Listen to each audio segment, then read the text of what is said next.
And it's me again. I want to take a quick moment to thank Lila McClellan for hosting that fabulous panel. I heard that there was conversation around the Q word, quotas. Should they exist, yes or no? People felt probably yes to get things done.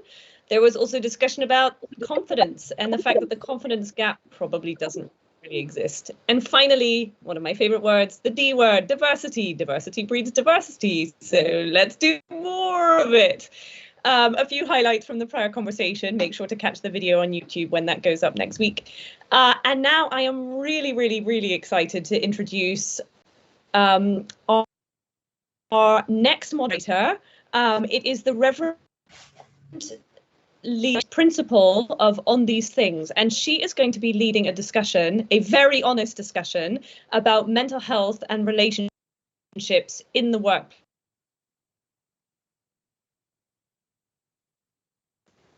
And the places we call. So, Leah, over to you.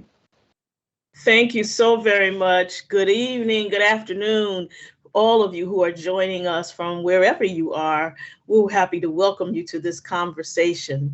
From mandated work from home, to telework agreements, to hybrid work arrangements, to the resumption of back in the office work, there is no question that the COVID-19 pandemic forced the entire world to reconsider the way that we work. And it is true that these past 2 years have opened a path for workers, especially women, to feel empowered and emboldened to voice their concerns and their needs around the environment that they need to not just survive, but thrive in the workplace. And for those concerns to be validated and addressed by their employers. At the same time, new work models have the potential to create new barriers to success and professional growth in a culture that thrives on relationships and camaraderie. Welcome to the water cooler, where we'll cover these topics and more. Please allow me to introduce our fabulous panel of guests who will share their expertise, their thoughts, and their analysis on the issues of the day. First, we welcome Mario Cachon, Executive Vice President, Group Human Resources of Geodis, and Emma Codd, Global Inclusion Leader of Deloitte. Welcome, panelists. We're glad to have you today. Hi. I do want to note that we had a third, as your program will surely indicate, Maureen Green James of FTI Consulting, who unfortunately had a family emergency and so is not able to be with us. We send her our thoughts and our prayers as she is navigating the issues that she is facing today. So let's jump right in. Emma, welcome. Earlier this year, Deloitte surveyed 5,000 women from 10 countries around the world for a major study on women at work. So I'd like you to share with us one or two key findings on what women are thinking and feeling about work in this soon-to-be post, we hope, COVID environment. Thanks, Leah, and it's great to be here and to tell you a little bit more about the research that we did. So as you said, it was 5,000 women across 10 countries, and really the purpose of the survey was to hear from women themselves. We want to know how they're feeling, we need to ask them. And the findings were really stark. Now, I should caveat this with these findings are really from earlier this year. So the report was released in May. We did the research sort of early 2021. And I suppose the two or three most stark findings for me. So number one, many of the women that we spoke to have experienced what I always describe as the perfect storm. And I myself lived this as well. Increased responsibilities at home, increased workload. And as a result, this dramatically impacted optimism. I think most of these women, they told us that their employers hadn't actually been much help in establishing clear boundaries between work and their personal lives. Now, really worryingly, more than half told us they expected to leave their current employer within the next 2 years. And around a quarter were looking at leaving the workforce completely. And why? The top reasons: work-life balance and workload. So that's the sort of the perfect storm. The second thing I just really quickly wanted to draw out, this is really concerning again, the position that I think many of us found ourselves in, and that these women that we surveyed found themselves in, the impact was very negative when it came to their well-being, their mental health, and their motivation. So one of the biggest drops we saw in the survey, we asked, how did you feel before pandemic and how are you feeling now? And one of the biggest drops was on mental health. That was a 35 percentage point drop.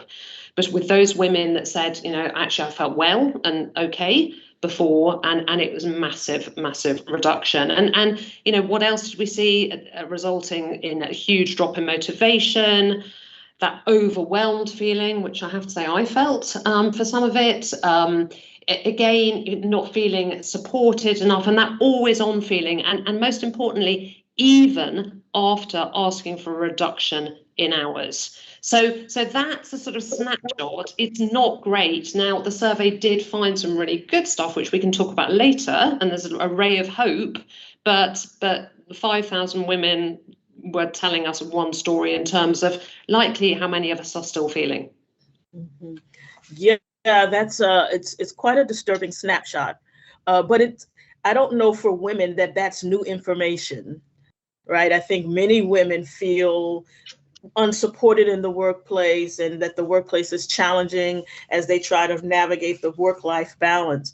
And these are issues that we've felt for a long time, but perhaps, and maybe you have a sense, the pandemic has really empowered women to say that, to say, I need something different from my work environment if I'm going to survive and thrive and lead a whole life. So I want to dive into that a little bit. Maria, I want to just shift to you for a moment, because I know that your company has done a good deal of work in examining the ways that the workplace is different for women and for men, and the challenges that specifically that women face that men do not face. Can you tell us a bit about how your company is tackling this, how you're addressing these differences and these challenges? Thank you, Leah. Thank you very much. And thank you for inviting me to be here.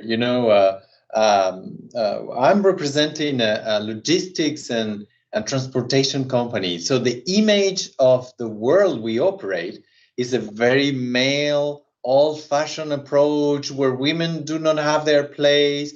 But, our CEO is a woman. So first of all, this is a very good thing, because it helps us a lot in order to pay attention to what we do, give a voice to the women within our company, and also to balance more and more the representation of women within this traditional male business, which is logistics and transportation. Just to give you a snapshot, Geodis is 40% of the headcount is women, okay? So we have a quite strong representation, and 32% is managers are women within Geodis. So sometimes when we think about transportation, we don't think about having women in all around the place, but we do have.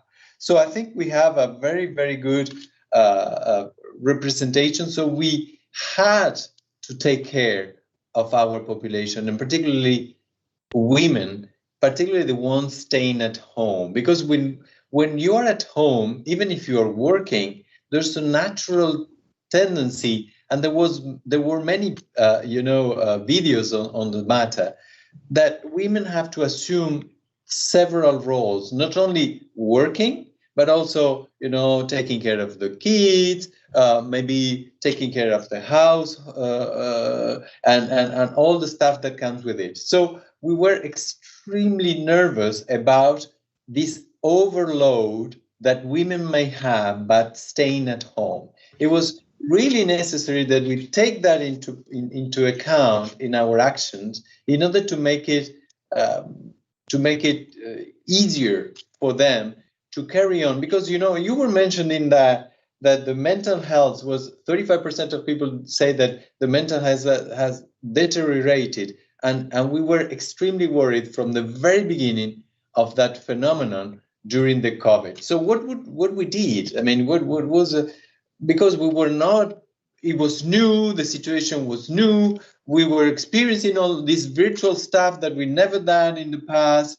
So the things we started to say, okay, what is going to happen? The first thing is domestic violence. We say it might increase.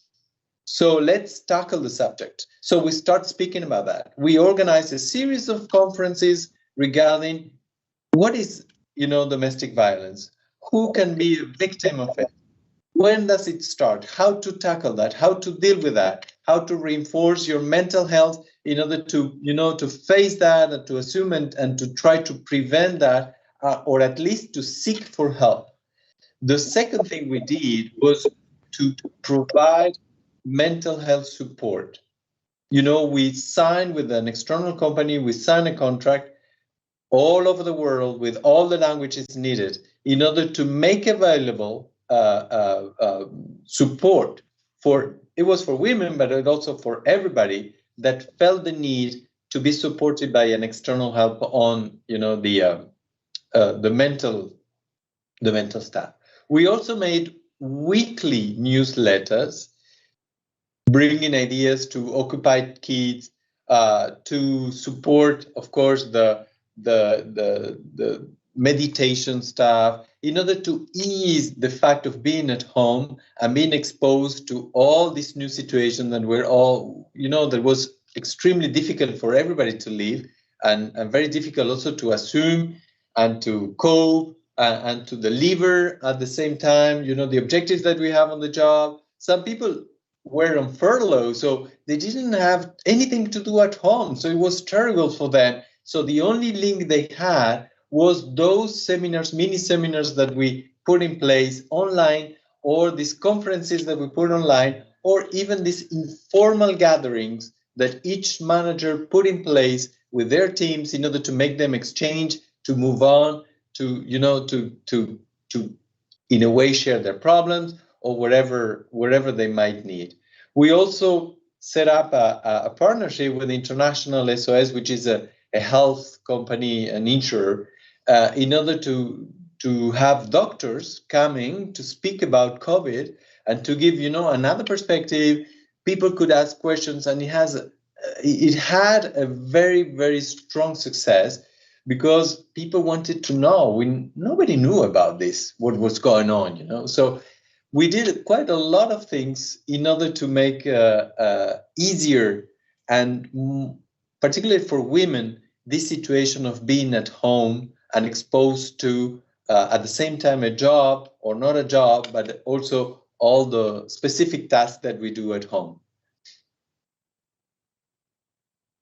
Thank you, Mario. That's really interesting. And so I want to bring you into this conversation, Emma, because much of what Mario's talking about is a shift in culture at their company. And the fact that you're talking about issues around domestic violence and around mental health and normalizing those kinds of conversations so that women in the workplace, men in the workplace, but we're talking about women today, feel free to raise these issues. And that really is about a shift, not just a new program, but really how we dive into culture change at our companies. So Emma, what would you say about what advice would you give to companies around how they tackle this issue of culture change to normalize these conversations and make it okay for people to say what they need? Thank you, Leah. Yeah, I am a big proponent of culture and everyday inclusive and respectful culture. My own experience in my current role, my previous role, is that you can absolutely, we need programs, and it's really great hearing some of the things that Mario was talking about, which were very real issues in the pandemic, and that employers really needed to reach out to their employees on. I do think when it comes to gender equality in the workplace, there's a sort of an approach that has to be a focus on culture, an everyday culture, microaggressions, all of the things that work their way into the way that, you know, many organisations have operated for many years, along with what I always call targeted interventions. And, you know, it's recognising that just because we did something in one way 50 years ago doesn't mean it's the right way to do it now. So, but from a culture perspective, I mean, really interestingly, the research that the Women at Work research, this was one of the things we really wanted to draw out. That was the original reason for the research. And then obviously the pandemic came along and we couldn't ignore that. And we asked the respondents in the last year, have you encountered non-inclusive behaviours? Now, bear in mind, most people that we were talking to were working remotely at that time. And over 50% of the women we surveyed said that in that past year, they had experienced non-inclusive behaviours in a work context. So, you know, typically microaggressions, you know, the throwaway comments, the banter, you know, those sort of things that we've probably all experienced. Now, and then the logical question is, well, did you report it? And unfortunately, the majority of the women we spoke to said, no, I didn't report it. And then the next question is, well, why not? And the answer was fear of career penalty or view that it wouldn't be taken seriously. And so you sort of look at this and you know, this is absolutely critical for, you know, achieving equality of, frankly, across the board in our workplace. And the other point is, you know, that ties into this is we were able through the research to look at things through an intersectional lens. That was really important to me. I'm a woman, doesn't mean I'm the same as other women. And we all have multiple ways in which we identify. And the two ways that we could, the intersectional lens that we could look at this through were women of colour and LGBT plus women. And what we saw was very stark. And we saw that women of colour and LGBT plus women encountered these non-inclusive behaviours more. And then we also saw that with women of colour, that the pressure, the increased responsibilities were actually more extreme than the overall population sample as well. So, and then just in terms of the sort of how you fix it, and, you know, how do we do this? I'm going to be a bit controversial here. It's not unconscious bias training. That's not the solution. That has a role to play. To me, it is about your everyday live culture. It's about making it count. It's about everybody understanding what behaviours are required, are expected, what behaviours are unacceptable. It's about educating in what microaggressions are. You know, when we focused on this, when I was in my old UK role for Deloitte, what became really clear was that some of the things that to me were, you know, were not grey areas, were to others. And there was, so it's that sort of open conversation, education, taking responsibility for words and actions. And then actually the other thing is it needs to count. So, you know, any company that wants to do this, you need your people to trust that if they escalate it, action will be taken. And it needs to count. So, you know, a balanced scorecard. And we all know that what's important gets measured. And, you know, what gets measured counts. And so for me, it's the culture, Leah, to your question, you know, the cultural piece. I don't think there are lots of things outside the workplace that we need to address as well. So we need to address the caring responsibilities in the home. You know, why should they be the woman's responsibility? There's all of those things that we've known about for so long that we still need to address. But equally, I think making really tangible and meaningful progress on gender equality in the workplace, I think part of that comes through a focus on everyday culture and taking really clear action. That's really great, really, really great. And you said so many important things.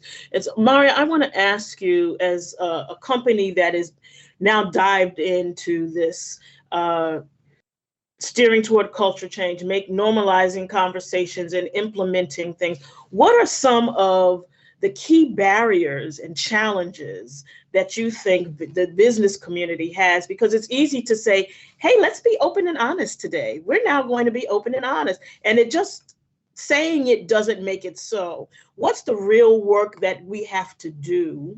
And what have you encountered and really turning an organization to be able to normalize these sorts of talking about these kinds of issues and then taking action?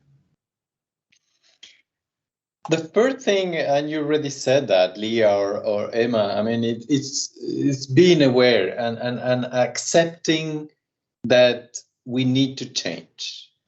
You know, this is the very, very basic statement, is to say we can't continue this way. This is not leading us into the diversity we expect in order to grow, to innovate, to move forward, and to have a balanced company representing what the world is, how the world is done to a certain extent. And it's proven that diversity brings value to the company. And this is something, when you start preaching, because I cannot use another word, preaching this statement, and it starts at the top level of the organization, and you start saying, this is what we aim to, and we will move and we'll give ourselves objectives in order to get there. Of course, it's horrible to say we will set quotas, but we need to start somewhere. Without those quotas, we are not moving. I give you an example. You know, in France, in Europe in general, we had no quota about the female representation on supervisory boards or boards of, companies. Since 2 years now, there's a law that obliges every company to have 50% of female at the board level. In 2 years, we moved from 0 or 1% to 50%. So one could say, yeah, but we were obliged by the law and so on and so forth. Yeah, you're right. But now we're at 50%. In 200 years of activity in France, of companies having supervisory boards or whatever board they have, never happened. So if we don't have this tone from the top and we don't fix ourselves objectives to get there, we will never, ever make it. So this is the very basic stuff we need to deal with, and we need to stop saying, having like a wishful thinking about the facts. Let's give ourselves objectives and let's work together in order to make it happen. The second thing is put in place the means to get there. We said ourselves, okay, we are around 20% of top executives female in Geodis. We want to be at 25% by 2023. You will say, it's not enough. Yeah, you're right. But we gave ourselves this objective, and everybody, including in their variable performance pay, is interested in adding women into the managerial top executive population. Why we did it? Because we want it to happen.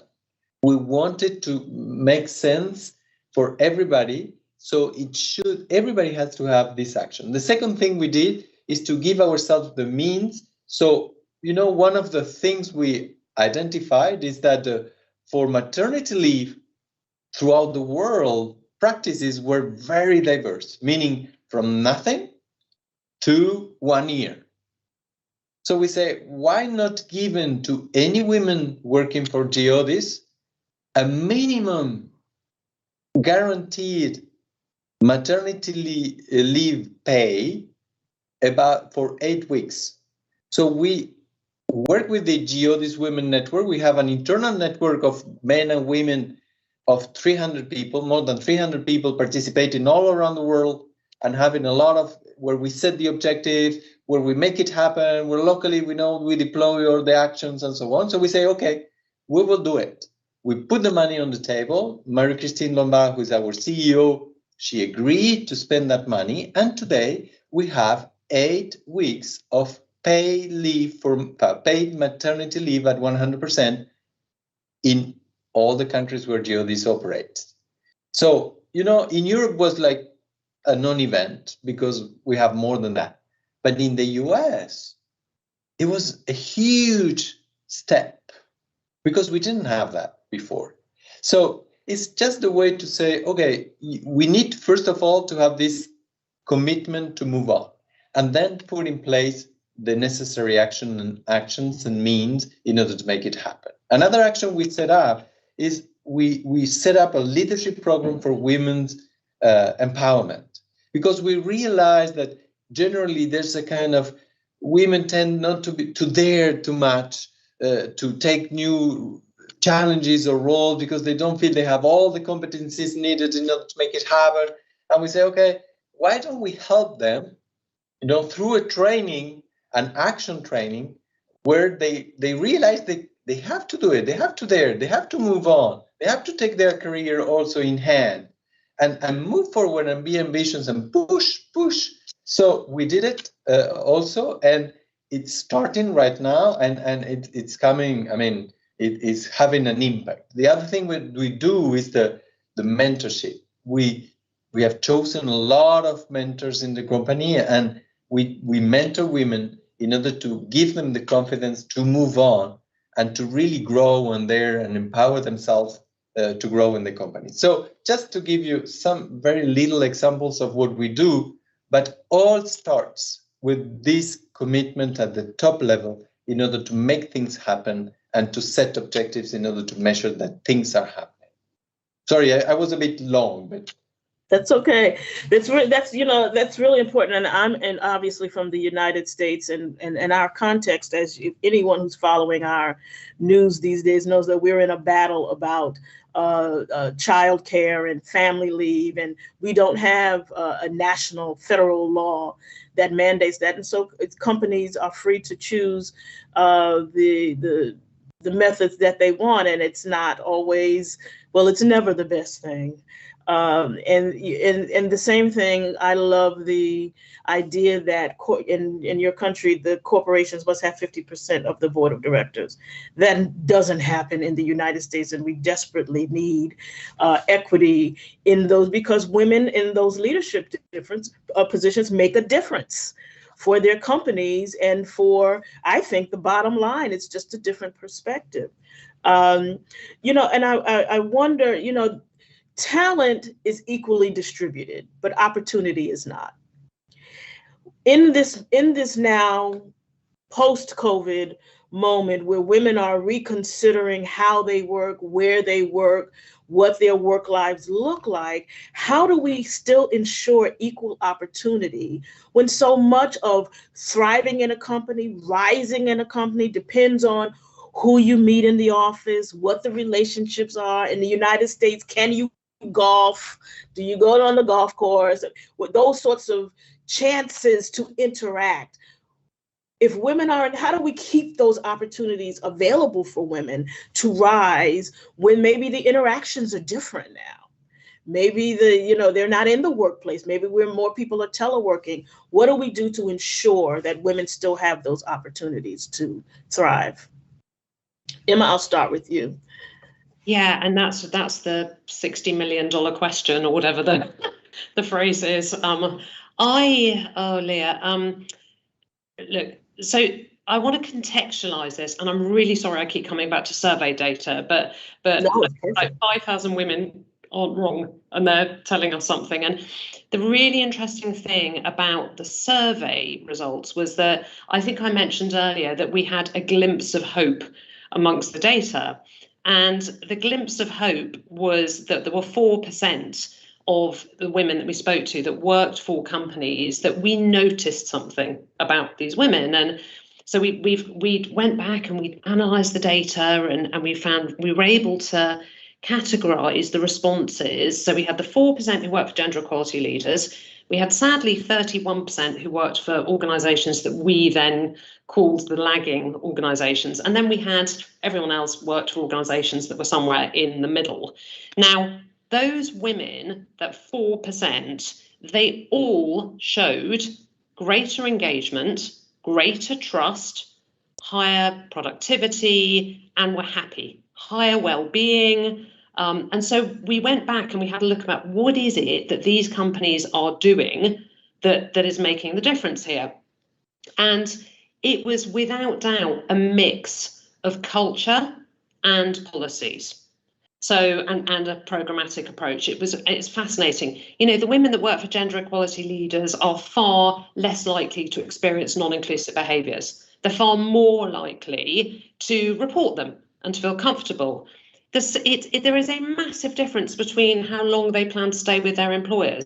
I mean, it's huge compared to those that work for lagging organisations. You just can't argue with this. And then you look, so what we then did, we came up with a number of recommendations based on what the respondents had told us and based on the gender equality leaders. And, they're none of these, and Leah, coming back to something you said earlier, actually, these are things I think we've always needed. None of them are a surprise. Focus on culture, enabling work-life balance, making it the norm, though. Visible leadership commitment, Mario, to your point, really important. Leaders walking the talk, taking clear action, and actually visible, diverse leadership. So you can look and think, well, actually, that person looks a bit like me, and maybe I could make it as well.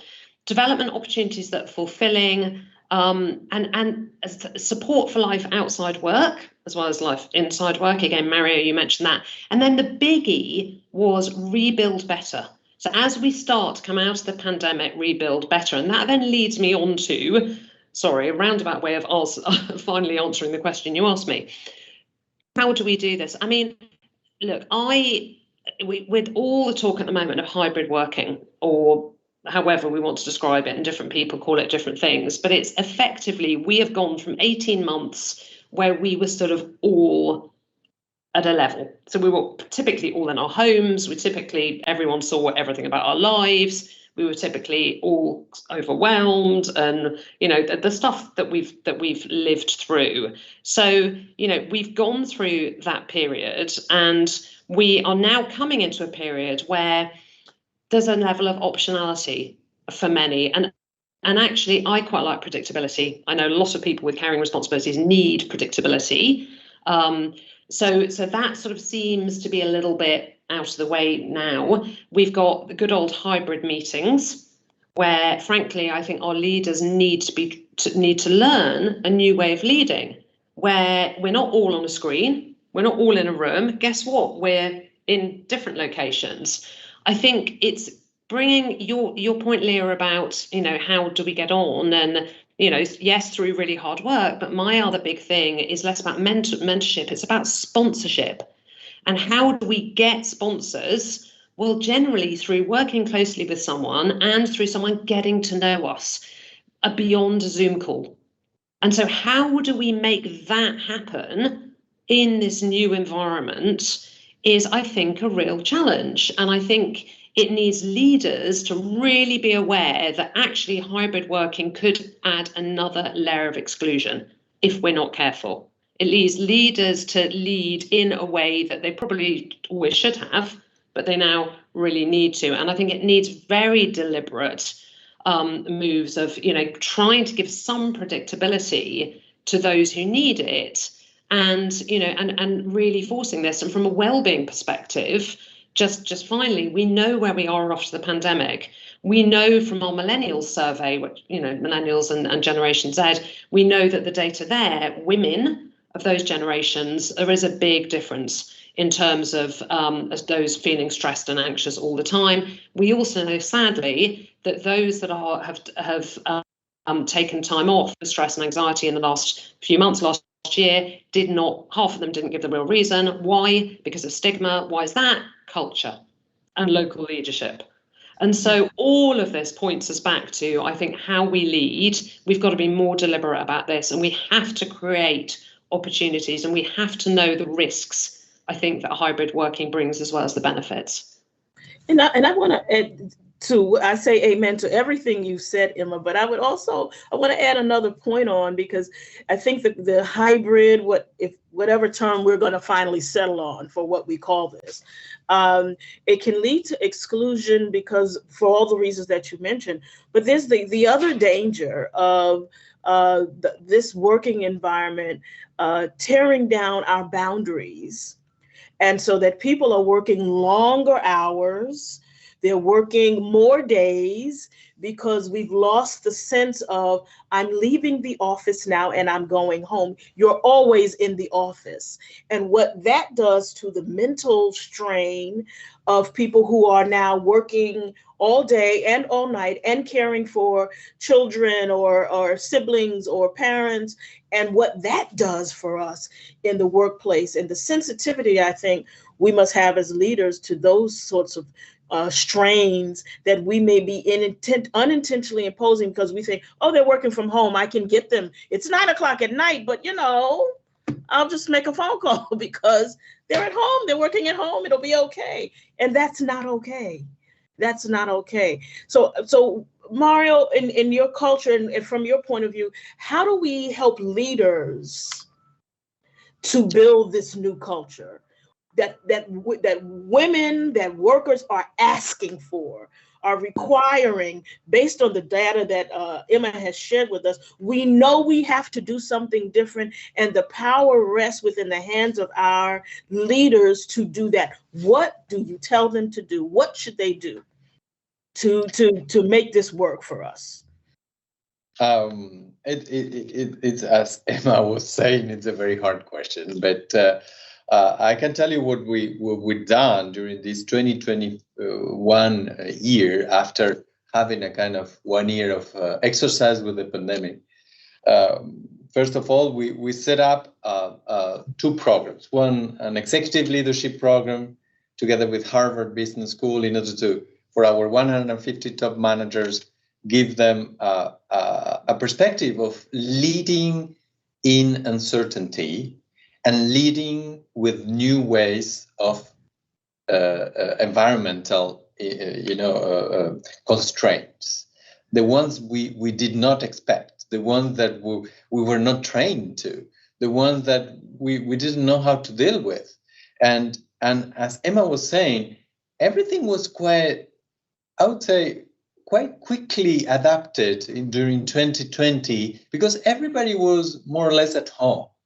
So we were all teleworking, and it was not this mix of people being at home, others being at the office, others traveling somewhere in the world. So it has, so 2021 has brought all these new ways, and we were really not ready for that. Even lecturers didn't have enough material to teach our leaders on how to deal with that. So we were like all learning. But what we did is that we thought that the peer learning or co-development, as we sometimes say, or co-learning, was something that we could use in order to give some hints, at least to our managers, top managers first, and then to our managers, some ideas of how to deal with it.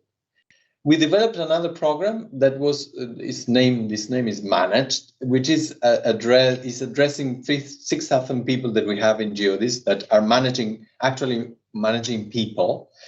And we put one specific module on, say, how do we deal with this hybrid world of management? Meaning that we are always on. And it's not the manager imposing that. Sometimes it's ourselves. You are with the phone all the time, since the very early morning when you wake up until when you go to bed. And if you are looking into your, social network or whatever, and you have a pop-up that says, Mr. or Mrs. X has sent you a mail, you answer, or because it's easier, because it's accessible, so first enemy, if I can say, is ourselves. So we need to be conscious about that and say, how can I put a limit to that? How can I start separating, maybe splitting the time I work and the time I don't work? And, answering this mail is not a big deal, but this is this mail, this SMS, this team message, or whatever you have, and it adds up. So it's very hard because it comes to the personal behavioral, setup that we have acquired during so many years since we start working, and now we need to review. Yes. So I don't have a clear answer. The only answer I can give is we are working together in order to identify what are the deviated behaviors we need to tackle and to stop from managers. Yes. But to give hints to our own employees, and particularly to women, on not to get into the trap of being on all the time. That is okay to have some time off and not to answer to anything. That is great advice, Mario. And Emma, I'm going to give you the last word. Yep. Anything you want to share in terms of closing comments and an action that we might consider? Mario's given us a great one. You don't have to be on all the time. You can turn things off, and leadership's important here. So what say you? Oh, okay, very quickly. I think we've got about a few seconds left. Learn. Let's learn from what we've been through. Let's take the good stuff. There wasn't a lot of good stuff, but guess what? We learned to trust people. We learned that we could deliver in spite of everything, and actually under huge pressure. I think the change has to happen. I don't think it needs to focus on fixing women. I don't think women need fixing. What it needs to focus on, I don't know any women that need fixing. What really needs fixing is the way we work, expectations, and organisational culture.